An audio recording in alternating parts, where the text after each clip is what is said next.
We recently went on a trip that took us through New Hampshire, so I checked to see if we have any ancestors from there, and it turns out that we do. His name is Henry Green, and he built a mill in a town called Hampton Falls.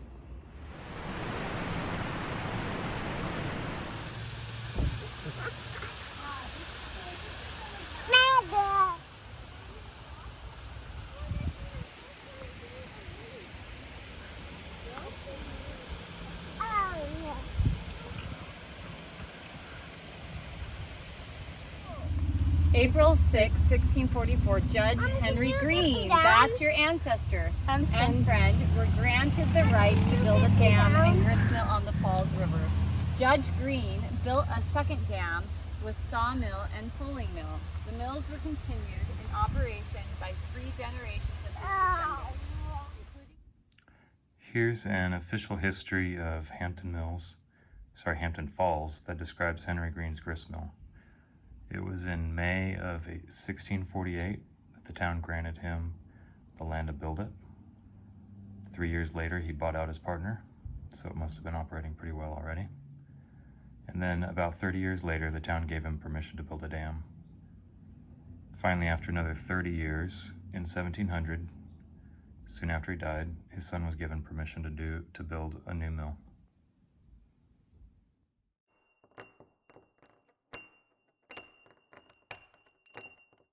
Old stones that look like from a grist mill out here at the entrance, and this is the exact spot from the old map from the 1600s that showed where his grist mill was. So these are probably 2 stones of one of the original mills that were used to grind corn and wheat into flour.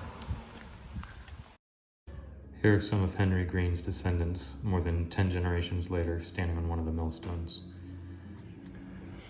Are these stones exactly the ones that were used in Henry Green's grist mill? I don't know. But I found that there are 3 attributes that help date a millstone: the center, the pattern, and the size. First, the center. The oldest millstones seem to have a square at the center, and the newest millstones have a circle.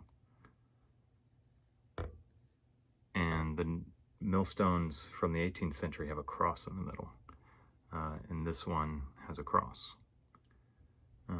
The pattern of grooves on a millstone have also changed over time. The earliest millstones don't have grooves at all.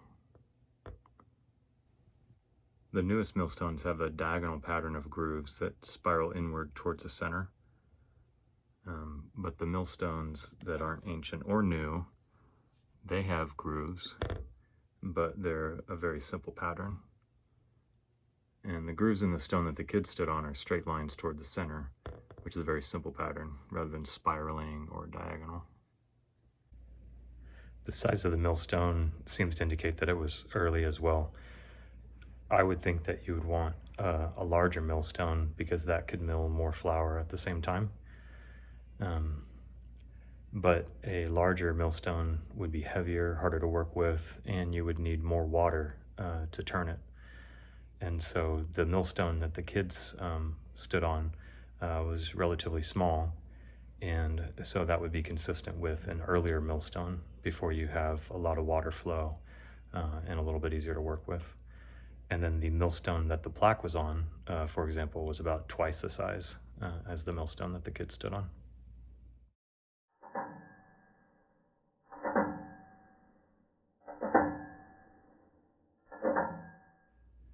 Henry Green was born on December 28th, 1619, and we were on this trip in the middle of the summer in 2020. So he was born almost exactly 400 years in half a year from the time that we were at that spot.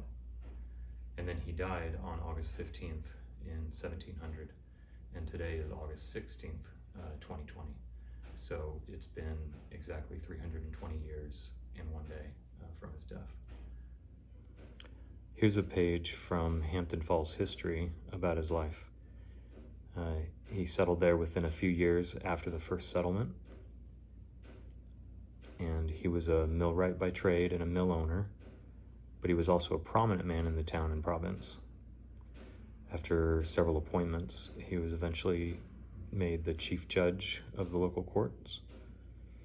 And notice this sentence: his sterling character won the respect of the people, so that important trusts were consigned to his hands. So how did he have time to do all of this other work while he was a millwright? Here's a website about the technology of early colonial mills and their place in society.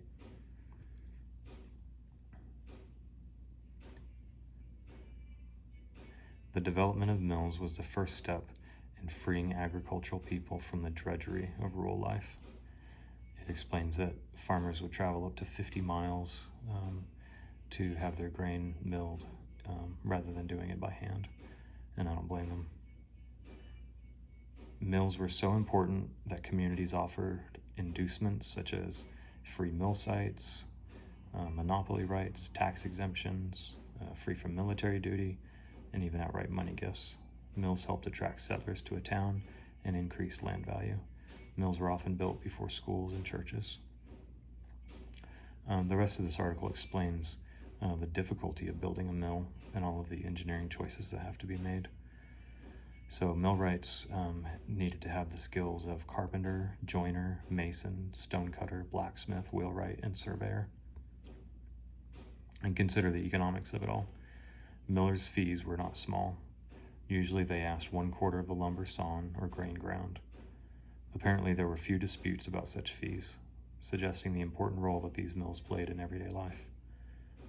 Thus, despite the noise, the waste, and the pollution created by colonial mills, both millers and millwrights were valued citizens. So how did Henry Green become Judge Green? Sounds like he was intelligent. He had a steady stream of cash, and people from all over the area traveled to the mill and would have met him there and appreciated his work.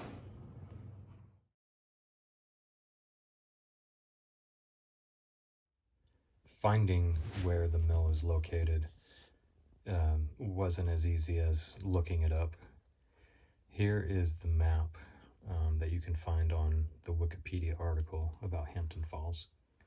And I don't know what time period it's from, but it's giving a scale of 80 rods to an inch.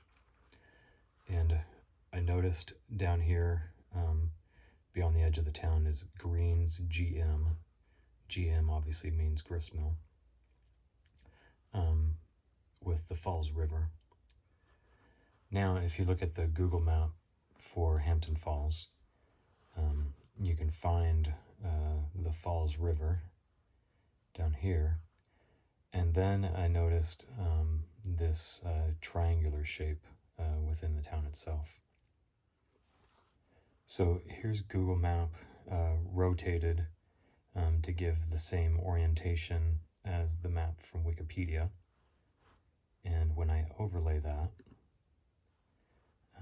you can see on the old map the same triangle and scaled to that same triangle of streets that exists now. And then these two roads that still line up with the original roads.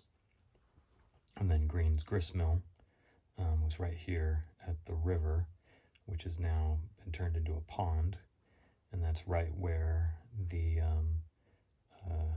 current road turns and then heads back to the freeway. So we were able to find the right freeway exit, drive for just a few minutes, and arrive at the exact spot where the mill's located.